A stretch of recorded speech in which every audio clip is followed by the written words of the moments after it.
Hey guys, welcome back to the channel. Today I'm going to be reacting to a video called Living in the Netherlands for 8 years, What They Don't Tell You. Well, I don't know, I guess they don't tell you a lot of things because you have to live there in order to experience it and know what it's like. But I'm going to be very interested in learning what are the dark secrets the Netherlands is hiding. But let's check it out and comment, like and subscribe. This is me cycling against the rain, getting hit by a bike and getting surprised by a high bill I just got. Despite all this, I love the Netherlands, and there are a lot of reasons to love this country for. But if you want to move here, you should know the full picture, and that's what this video is about. One of the biggest surprises for me about the Netherlands is medical system, and it seems like it's surprising not only for me because I received so many messages from you guys telling what this Dutch system is the worst. Oh, with Spanish insurance, yeah. Not surviving the I had a horrible example. They could not understand whether I have appendix in 2 days. Oh my god. As a rule, Dutch friends, you need to insist on the service. Okay, so it's bad. Okay. Telling me the same. So let me break it down. Number one is that the medical system here is not preventive. It means that if I want to get my blood work done or want to just check if I'm healthy, it's not possible unless I have severe complaints. And that's something I wish I knew before I moved here. And number two is that the system is built in a way that they only take you seriously if you are nearly dying. I'll give you an example. Really? First, you're going to a general practitioner, and if they think that what you are struggling with is serious enough, they refer you to a specialist. But here is the trick. You really need to convince them that what you are having is serious, because otherwise they will give you paracetamol and send you home. It gets so ridiculous that because of this, Dutch doctors are not capable of detecting a serious illness at an early stage. They tell you that it's just how your body works, or it can be a coincidence. I received so many heartbreaking stories on Instagram about that, and that triggers people to think about moving out of the Netherlands. Yeah. What happens with me is that I was sick 3 times during the course of 6 months. I called my GP a few times, but they didn't want to see me because in their opinion it was not serious enough. But I know my body and I knew that something was off. What's so wrong? In the end I had to diagnose myself, find out myself what was wrong with me, and find some supplements and medicine that would help. I shared more about how the Dutch medical system works in this video. I will link it somewhere here. I just returned from a 1 month of vacation where my employer hasn't called me even once. The sole fact that I can leave for the whole month is already amazing, because I know that in many countries people can take a 1 or 2 week max vacation, but here in the Netherlands you can leave for the whole month and it's not considered something outstanding. It's crazy that that's not the norm in other places. When I was leaving, my boss joked about it because he wanted to keep making the progress, and when I'm away, it's simply not possible. But for the rest, it was a very smooth process because holidays in the Netherlands are sacred. Also, you're not expected to stay overtime, because I think in the Netherlands there is much more awareness that staying overtime as a repeat pattern can lead to burnout, which is not beneficial for either parties. I don't want to paint a rose-colored image like the Netherlands is such a perfect country. We still work for money-driven companies in the end, but I do think that there is much more awareness in the Netherlands about personal well-being, employees' mental health, and need to take rest than in many other countries. People often ask me about the weather in the Netherlands. Look, it's June now, and yes, it's sunny, but I'm wearing a t-shirt, a fleece, and a jacket, and I'm not feeling too warm at all. From March until November, the weather is approximately like this. Sometimes sunny, sometimes gloomy, sometimes rainy, and when you go out, it's important that you wear layers and you always bring your sunglasses and an umbrella, because even if it's sunny now, maybe in the next 5 minutes it can start pouring with rain. I'd be concerned about the wind as well. It's cold. From November till March, it rains almost every day. It's rainy, gray, and gloomy. But at least you know what to expect and it's stable. It's very hard to cope with that mentally, especially when you're entering the period of November, because you know that it's gonna get only worse. The worst month, in my opinion, are November and December, because on top of it being super gloomy and gray, you also don't see the daylight. The sun sets at around 4 and rises at around 8, the day hours you spend at work. And the most tricky part of it is that it's just starting, so it can really affect your mental health. Yeah. Wait, let me give you a tip on how to cope with it. Either take your vitamins, especially vitamin D, or leave the Netherlands during this period. You should definitely get a bicycle if you move to the Netherlands, because the whole infrastructure is made for this. So if you don't have a bike, you are likely going to miss out. The Dutch are cycling everywhere, and we experts as well, whether it's going to the cinema, picking up a parcel, going on a date, to a bar, whatever it is, people are cycling here. There are a few things to consider when cycling in the Netherlands. The first one is this: be aware of pedestrians and don't be me. Don't be that person who stands on a bike lane. Another one is that bicycle is not considered a pedestrian, so the same rules for a driver apply. The next one can be a bit counterintuitive, depending on where you come from. The priority in the Netherlands is always on the right, if not specified by road markings, signs, or traffic lights. I truly admire the Dutch for their incredible cycling skills. You will see pregnant women maintaining balance on bikes better than any athletes, parents bringing their kids to school by bike, and people peeling oranges while cycling. It's truly amazing, and I love living in How are you peeling an orange? You need both hands! a country where cycling is made so easy. I'm now at Albert Heijn, Dutch supermarket. Let's check how much things cost here.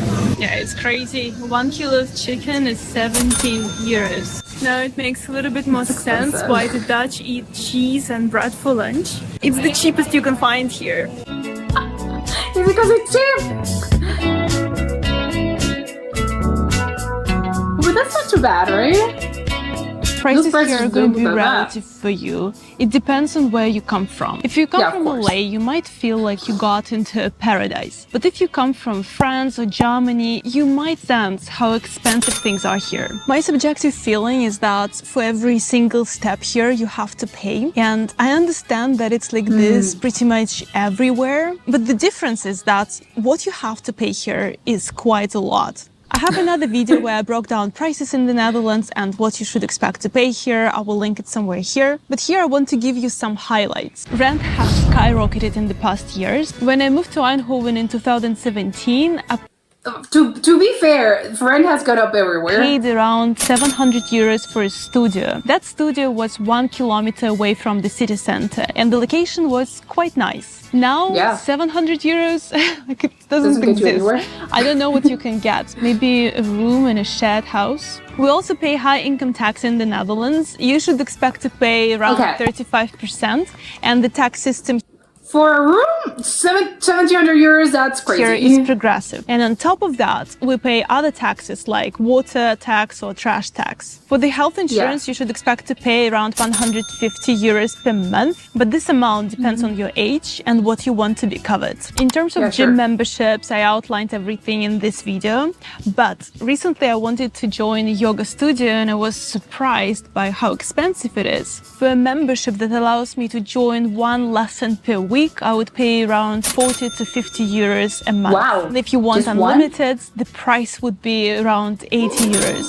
Now, that's crazy. the logical question comes. What's the average salary in the Netherlands? At the moment, it's 44,000 euros per year. Whether it's a lot or too little depends on how you compare it to the cost of living and expenses. So what do you think? Let me know in the comments below. Keeping these things in mind will help you integrate in the Netherlands smoother. And if you want to know how much you should expect to spend in the Netherlands, or if the most common stereotypes about this country are true, you should watch these videos next. So thank you again for watching until the end, and I'll see you in these videos.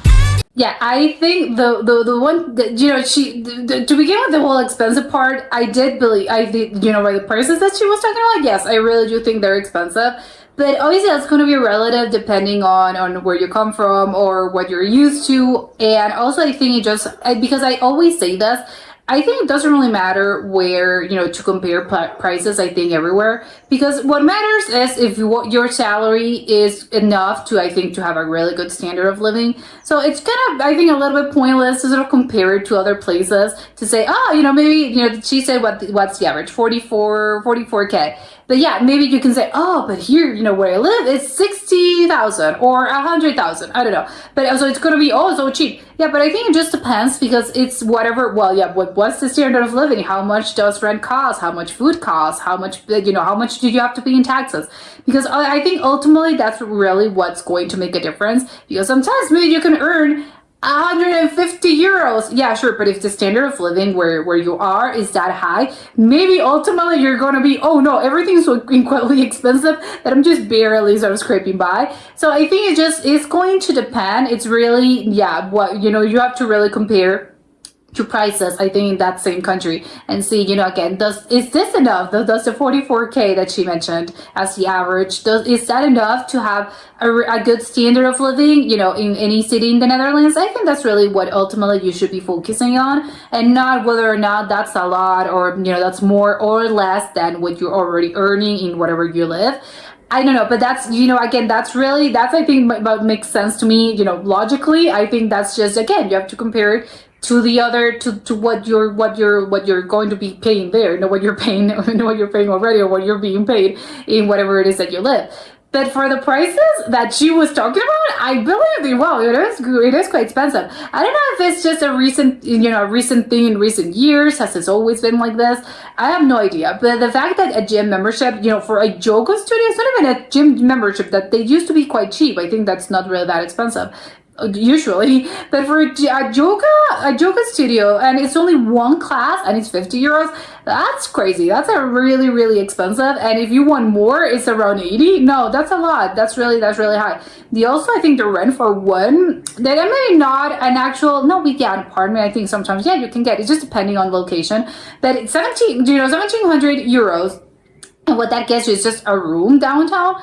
That's expensive, but I know that's the thing, they can name a place, I think, in recent years where rent hasn't gone up, because especially I think obviously the center, the closer you are to the downtown or to the center of cities, obviously it's going to be more expensive. So it's kind of I don't know, it's just crazy, I think, everywhere. So I can't really judge them on that, but I will judge, the price of chicken. That seemed like a really expensive chicken. 18 euros for one, I think it was I can't remember if it was a pound or a kilo, but still, I think that seems plenty. How much chicken costs? It's really funny that she was talking about, that's why they only eat bread and cheese, is because it's the cheapest thing. And they're also pretty frugal, I think, in the Netherlands, so maybe that's why, which obviously I get, it's a little bit of a joke, but I get it now. The whole cycling thing and the weather, I think they're kind of, well, not the cycling, obviously that's good depending on where you are. I think it's nice that you're, able to go outside, but I think if you're not used to, you don't come from a cycling culture,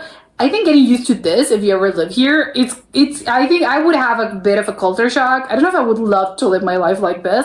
It's just a lot of cycling, which I think is nice, I think, for, every once in a while. But you have to live in your bicycle. I don't know. I just kind of think that it would take me a really hard time to get used to, but maybe that's just me. Maybe other people feel different, but it is kind of true. And I know that's not a cliche, that if you ever move to the Netherlands, you're going to have to learn or relearn, because you kind of, you learn as a child that you kind of forget about this. You're going to have to actually, cycle around and learn the rules and that. And it's going to be something that you're going to have to do. It's not something that's optional. No, I think you just kind of have to. You can't really live and function as a person there in the Netherlands if you don't use your bike. And the weather, I think it's really funny. I should mention, it's really dark outside, and obviously it's quite gloomy, and you need the vitamin D. You need to supplement. I think, yeah, obviously if you come from a very sunny place, this is going to be quite of an impact. You're probably going to be depressed that first year, which probably sucks.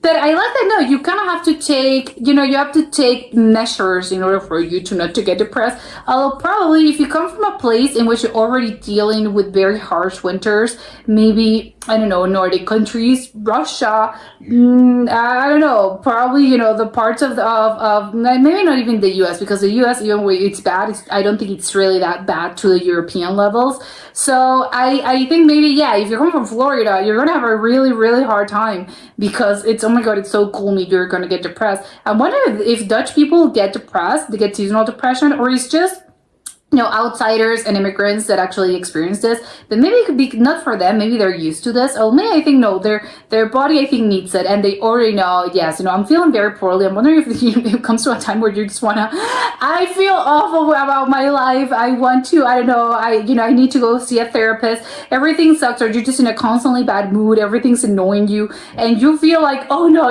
my life is awful. And then you just look at it's November, and it's because it's November or December, and you haven't seen the sun in about 2 months, and maybe that's why you're feeling so poorly about your life choices.